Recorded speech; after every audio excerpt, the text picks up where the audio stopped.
Joining our discussion now, Jill Wine-Banks, former assistant Watergate special prosecutor and an MSNBC legal analyst. She is the author of the new book, The Watergate Girl. Pretty exciting, Jill, on sale tomorrow. So that last line that I read, and this is a question that I've been tossing around in my head throughout the Trump presidency. Who's worse, Richard Nixon or Donald Trump?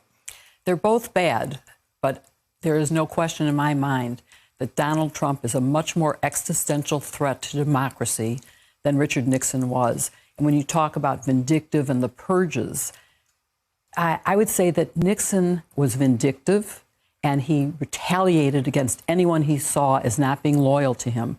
But he didn't pull out people from the government. He didn't replace them with people who would do his bidding, like Attorney General Barr and so many others. And that's what Donald Trump is doing, which hurts the institutions of government and really threatens democracy in a way that Nixon didn't. And also, during Watergate, the system worked. He ended up resigning. He was forced out of office. And now we have the Republicans in the Senate saying, not guilty. Oh, yes, there's enough evidence to show that he committed all the acts that are charged. But then they said the words, not guilty. And that's terrible. Well, now, was it the system that worked in Watergate? Or was it the people? Was it the individuals? Was it Barry Goldwater's sense of decency that made Barry Goldwater, arch-conservative Republican, go up to that Republican White House and say, President Nixon, you're going to have to resign? Now, President Nixon had been very, very helpful to Barry Goldwater in his 1964 campaign. This wasn't easy on a personal level. But there was nothing institutionally that forced them to do that. They took that on as human beings and did that. I think it was a question of two things. One, it was morality, and we'd have to look at Elliot Richardson, who was the Attorney General, who refused to fire the special prosecutor because he had promised Congress. Republican Elliot Richardson. Republican, appointed by the president, but he said, I told Congress I wouldn't fire him except for cause. There is no cause.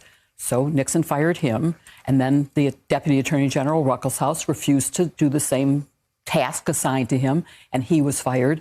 And it was Bork, who was the third person, the Solicitor General, who did the firing and who never became a Supreme Court justice, in large part because he did the dirty deed.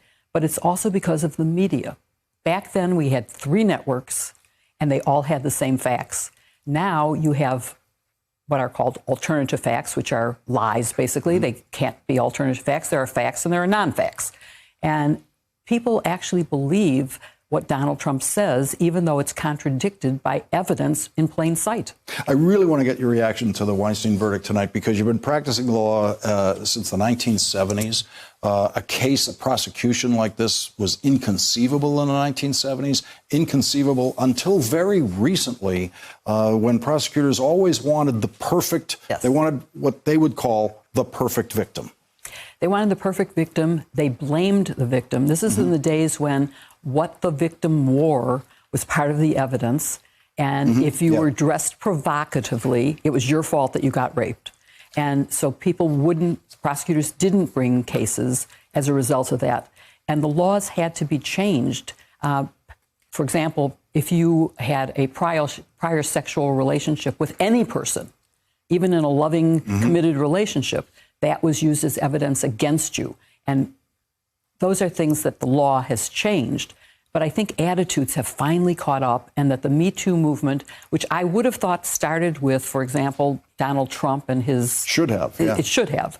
I wouldn't have predicted that Harvey Weinstein was the cause of the whole movement, but it is him who started it, and he's got his just rewards now by having been convicted. And the jury obviously took it very seriously and did some jury nullification, but reached a fair verdict. Jill Wine-Banks, the new book is called The Watergate Girl. Thank you very much for joining us tonight, Jill. Really appreciate it. Thanks for checking out our YouTube channel. Subscribe by clicking on the button below for more from The Last Word and the rest of MSNBC.